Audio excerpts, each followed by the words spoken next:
Aujourd'hui, je vais parler de ton corps. C'est vrai que dans les enseignements, on présente le corps comme une partie des péchés. On parle de la chair. C'est la chair qui perd les hommes. C'est la chair qui détruit les hommes. À tel point qu'il y a certaines tendances théologiques qui sont arrivées même à torturer ce corps.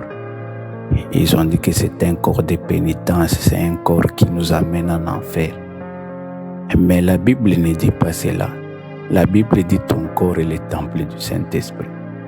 Donc la Bible même valorise ce corps. Et plus loin même on dit, celui qui détruit ce corps, Dieu le détruira. Donc la manière dont tu traites ton corps, elle est importante. Et si vous regardez bien, on a les trois entités de l'homme, l'esprit, l'âme et le corps. Parmi les trois, la partie qui paraît la plus faible, c'est le corps. Mais justement, c'est cette partie que Dieu a honorée, parce que Dieu honore la partie la plus faible. Regardez les trois entités, si on t'enlève le corps, mais tout le reste ne fonctionne plus. Tout ce que tu es dépend de ton corps, et même la vie éternelle dépend des actions que tu auras faites dans ton corps. L'éternité est décidée non pas à travers ton esprit, non pas à travers ton âme, mais à travers ton corps. Donc c'est la partie la plus importante en réalité. Même si ce corps est faible, cette faiblesse, c'est ce qui fait que ce corps n'est pas stable. Il peut te dérouter. Mais c'est la partie la plus importante, la raison pour laquelle Jésus même, Dieu devrait venir dans ce corps pour sauver l'humanité. Il n'est pas resté au niveau spirituel à sauver l'humanité, non. Il devrait qu'il ait un corps physique. Mon enseignement aujourd'hui, il faudra que tu changes la manière dont tu considères ton corps.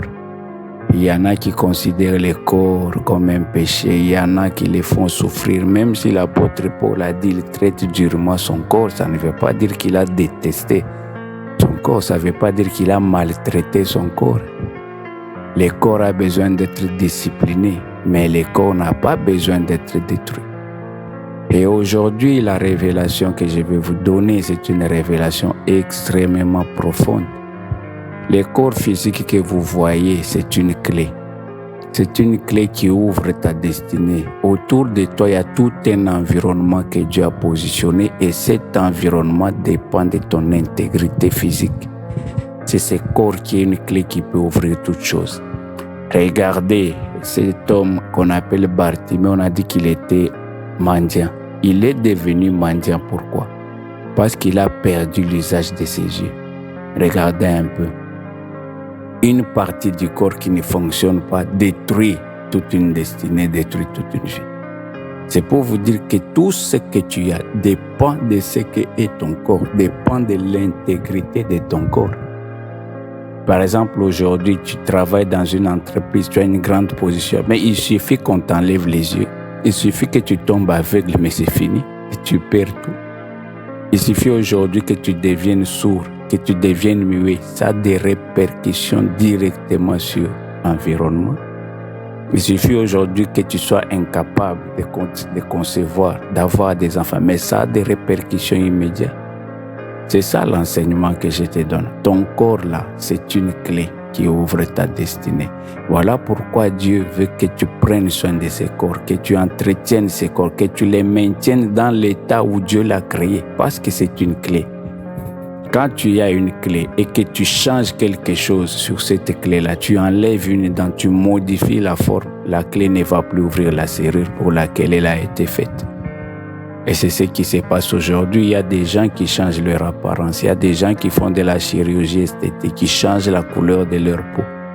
Ce sont des choses bien qui vous font plaisir. Ça paraît plus joli, mais ça a des répercussions sur le monde spirituel. Ça a des répercussions sur ton environnement, sur ta destinée. Tu as changé la clé. Ça ne va plus ouvrir cette destinée. Voilà pourquoi tu vas voir des gens, ils font la chirurgie esthétique. Et puis ils sont plus malheureux qu'avant, ils reviennent encore au refait des choses. Mais tu as modifié la clé, l'environnement ne va plus s'ouvrir, ta destinée ne va plus fonctionner parce que tu es modifié. Ce n'est pas par hasard que tu as l'apparence que tu as la taille que tu as, la couleur que tu as, la forme que tu as. C'est ce système, c'est cette apparence qui convient pour répondre, ouvrir ta destinée. Dieu ne fait rien au hasard. Il pouvait te faire d'une grande taille, mais pourquoi tu es d'une petite taille? C'est cette petite taille-là qui correspond à ouvrir ta destinée. Il y a des femmes, surtout des femmes africaines, qui veulent changer la couleur de leur peau. Elles veulent apparaître plus claires. Peut-être ça vous fait plaisir, mais ça a des répercussions sur le monde spirituel. Tu changes la forme de tes cheveux, ça a des répercussions. Je vous ai dit, cet homme, il est devenu avec toute son existence à changer. Tout petit changement que tu fais sur ton corps change ta destinée, ton environnement. Ton environnement répond à ce que tu es. Dieu a valorisé le corps. Et il a dit que c'est le temple du Saint-Esprit. Voilà pourquoi il faut prendre soin de ton corps. Il faut manger, il faut le nourrir, il faut l'habiller, il faut se laver, il faut être propre parce que ta destinée dépend de cette intégrité. Parce qu'aujourd'hui, en réalité, tout ce que vous avez comme bénédiction, en réalité, tout dépend de votre corps. Quand on vous prend votre corps, on vous a tout pris. Vous n'avez plus rien en réalité. Même votre compte bancaire, vous l'avez parce que vous avez un corps. Les jours où tu meurs, ce corps-là, tu perds accès à tout ce que tu as été. Tu perds accès à toutes les bénédictions que tu as été. Même si tu as étudié, tu as eu des gros diplômes, tu es devenu professeur. C'est ton corps. Il suffit qu'on enlève ce corps-là, tu perds tous ces diplômes. Ça, c'est une grande révélation. Le corps a un rôle excessivement important parce que c'est cet organe qui permet de t'exprimer dans le monde physique. C'est comme un vaisseau, c'est comme une interface qui permet à ton esprit de s'exprimer dans ce monde physique. On ne peut pas s'exprimer dans le monde physique si on n'a pas un corps matériel. Ça, c'est la grande révélation. Et toi, tu dois apprendre aujourd'hui à prendre soin de ton corps. Tu dois apprendre à bien soigner ton corps, à le respecter tel que Dieu l'a créé. Tu y es une clé. C'est ça mon enseignement aujourd'hui. Tu y es une clé qui ouvre une destinée. Beaucoup de gens n'ont pas compris. Peut-être tu vois les choses ne fonctionnent pas autour de toi. Mais tu as changé ton apparence. Tu as changé quelque chose en toi. Même la couleur de peau. C'est ça mon enseignement. Tu es de nature sombre. Tu prends des produits pour devenir clair. Mais ça a des répercussions sur ton environnement, sur ta destinée. Tu ne vas plus ouvrir parce que le corps, c'est un code. C'est un code. Le code, c'est quelque chose de précis. Il suffit de changer un seul chiffre, le code ne fonctionne pas. Toute ta bénédiction dépend de ton corps physique. Aujourd'hui, on t'appelle mère, tu es dans une famille, c'est parce que tu as un corps physique. Et je vous dis la vérité, les jours où on vous prend votre corps, on vous a tout pris. Tout. Absolument tout. Même le ministère que tu as, tu ne peux plus l'exercer. C'est dans le corps que tu exerces. Tu dois monter à la chair, tu dois parler. On va utiliser la voix. Il suffit qu'on te prenne la voix, la prédication s'arrête. Mon enseignement, il est vrai. Tout ce que tu es, même les affaires que tu fais, c'est ton corps. Ton corps doit se lever, aller là-bas, voyager, faire ceci. Tu dois marcher, tu dois réfléchir. C'est le corps. Dieu a valorisé le corps. Aujourd'hui, j'aimerais qu'on change. J'aimerais qu'on change cette façon de voir. Beaucoup encore considèrent le corps comme un péché. Non, le corps n'est pas un péché. Le corps en soi n'est pas un péché. Ça dépend de la discipline que tu lui donnes. Voilà pourquoi il faut les former, il faut les façonner, il faut les discipliner. C'est l'organe que Dieu t'a donné pour exister sur cette terre. Toutes tes bénédictions dépendent de ton corps physique. Toutes. Et les jours où on t'a pris ton corps, on t'a pris. Et réellement, vous voyez, quand les gens meurent, la mort, c'est quoi réellement? En réalité, la mort n'existe pas. La mort, c'est la perte de ton corps physique. Mais toi, tu vas continuer à exister sous forme d'esprit, sous forme d'âme. Mais quand on t'a pris ton corps, on t'a tout pris. On t'a pris ta femme, tu n'auras même plus la femme que tu as parce que tu n'as plus un corps physique.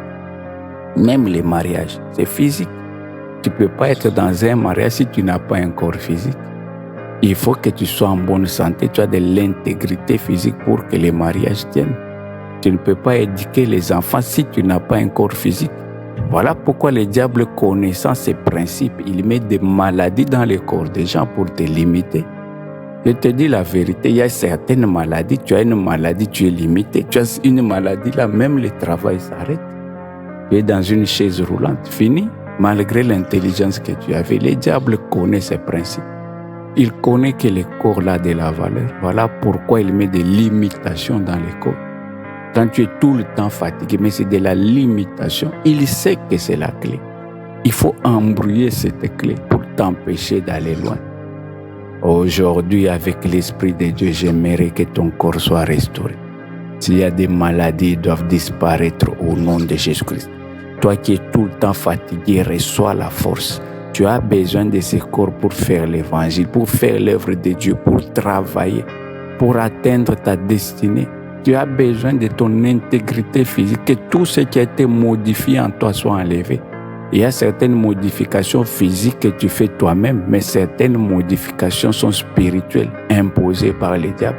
Il a mis des masses dans ton corps parce que tu as de la douleur chaque jour, mais ça a des répercussions sur toute ta vie.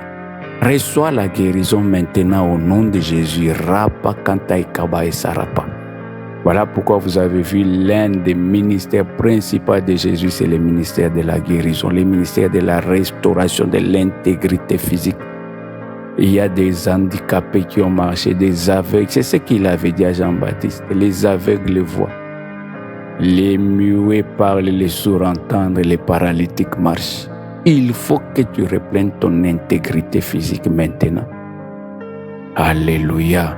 Ripa kandai kobaisa. Il y a certains événements qui peuvent arriver dans la vie. Tu fais un accident, tu perds un membre. Même une main, il suffit qu'on te coupe une main, c'est fini. Ça a des répercussions. Ça a des répercussions sur toute la vie. Zakai Torama Kandai Kobarisita. Aikaya Maïsa. Tu es chauffeur, c'est parce que tu as des mains, tu peux tenir les volants. Il suffit que ces mains-là, dans un accident, partent, c'est fini. Ce travail de chauffeur s'arrête. Mon message, il est profond. Mon message, il est clair. Tout ce que tu as dépend de ton intégrité physique. Toute modification sur ton corps entraîne des répercussions dans ton environnement, dans tes bénédictions. Tu as besoin de rester intègre. Voilà pourquoi Dieu fait en sorte que même si tu dois mourir, tu meurs comme tu es arrivé, avec toute ton intégrité, tous tes organes en place. Et je te le prophétise, toi là, tu ne vas pas perdre un organe. Tu es venu entier, tu vas partir entier. Tu ne vas pas perdre un membre. Tu ne vas pas perdre une fonction de ton corps. Parce que ce sont ces choses qui déterminent ton environnement et tes bénédictions. Tu dois rester intègre. Tu ne vas pas subir un accident, subir une amputation. Maïko rapa kantaika, rikata bakaisu rapa. Reçois la paix maintenant. Reçois la bénédiction, reçois l'intégrité, la restauration de ton corps physique maintenant au nom de Jésus. Que tout ce qui ne fonctionnait pas reprenne forme maintenant au nom de Jésus.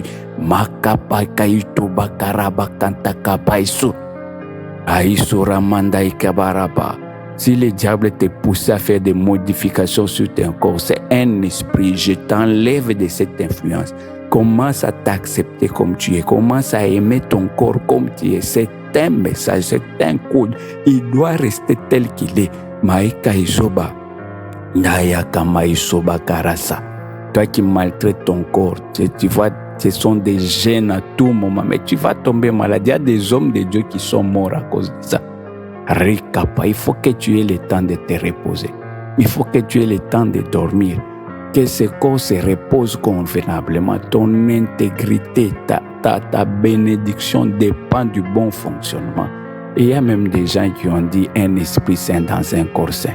Ils ont fait l'analyse, ils ont compris que pour que tu sois en bon état, il faut que ton corps soit bien.